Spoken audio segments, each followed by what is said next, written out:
asalka yahuuda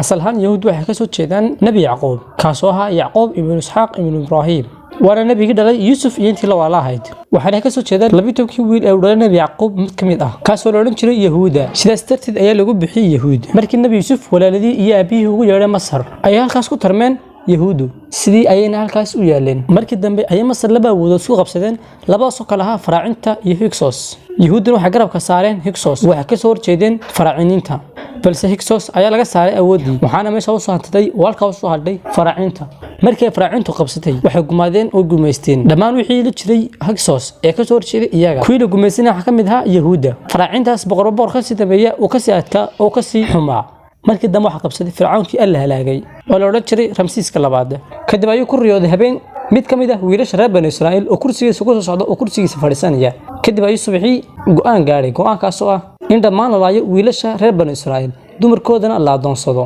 waana ninkii soo saaray waxaan la dhaho gudniinka fircooniga ah aakhirkii waa kii alla subxaanahu wa tacaala nabi muuse soo saaray kadib halkaas lagu halaagay ramsiiskii labaad ee fircoon afka yahuuda waxa la cibri diintooduna waa yahuudiyada ama tawraad waqtigii ahayeen muslimiinta dhabta waxa la oran jiray bulshadii alla doortay balse diintoodii ayay bedeleen nabiyadii allana qaarna way raaceen qaarna way beeniyeen sixirkii iyo wixii diintu ay xaaraantimitay ay banaysteen dambiye badan aan la tiri karin ayay galeen kadib alla subxaanahu wa tacaala ayaa naxariistiisa ka qaaday nabi ibraahim calayhi salaam wuxuu dhalay nabi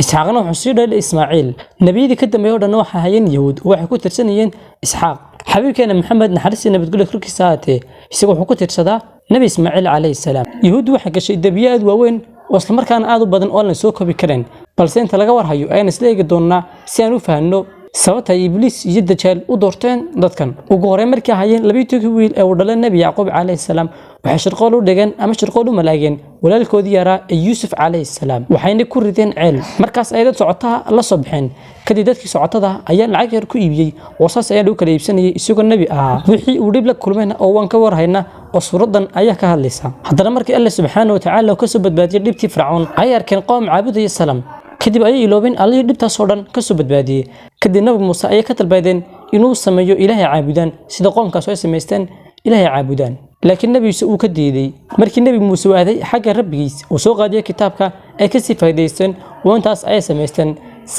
sanamkaas oo ah dibi dahabiya nabi haroon oo sidii ka celi ayay isagana u waajabeen oo isaga naftiisiiba la baqay nabi muuse ayaa ku orda falastiin qabta rabbigiin ayaa saani amree kadib ayay ku dhan falastiin waxa jooga rag xog waaweyn oo fadhi waaweyn